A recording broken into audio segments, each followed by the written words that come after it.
This is the VOA Special English Health Report. Hospitals not only treat infections, they can also cause them. In the United States alone, the number of infections in hospitals is estimated at close to 2 million each year. About 100,000 patients die. A new government report notes that very little progress has been made in reducing what are called healthcare-associated infections. The most common are infections of the urinary tract, surgical site, and bloodstream. Many infections have been increasing, even as hospitals have made efforts to improve. The report showed, for example, an 8% increase in cases of sepsis, or bloodstream infection, following operations. About 40% of all healthcare-associated infections are linked to the use of catheters. A tube is placed inside the body to collect urine, so the patient does not have to get out of bed. But the latest report says urinary tract infections after surgery increased more than 3.5%. It says catheters should be used only if necessary. Another way to prevent infections is to give patients antibiotics before surgery. Doctors are advised to give them within the hour before the operation.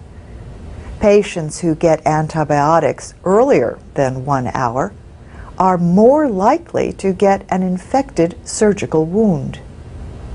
Also, doctors are advised to discontinue the antibiotics within 24 hours after the surgery. The report says longer than that is usually not necessary.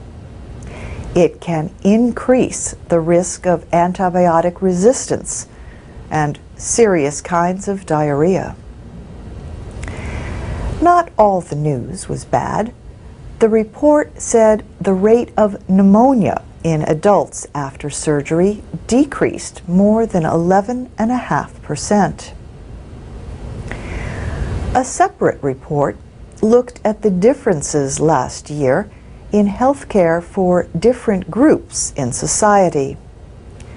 Kathleen Sebelius is Secretary of Health and Human Services.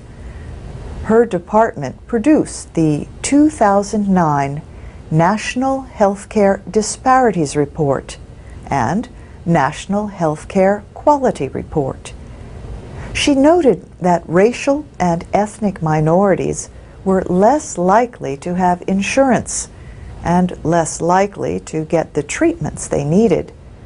She called the numbers troubling. But she also said the healthcare reforms passed by Congress will improve the quality of care for all Americans. She said the new law will reward quality over quantity of care, creating a system that prevents diseases before more costly treatment is required. And that's the VOA Special English Health Report.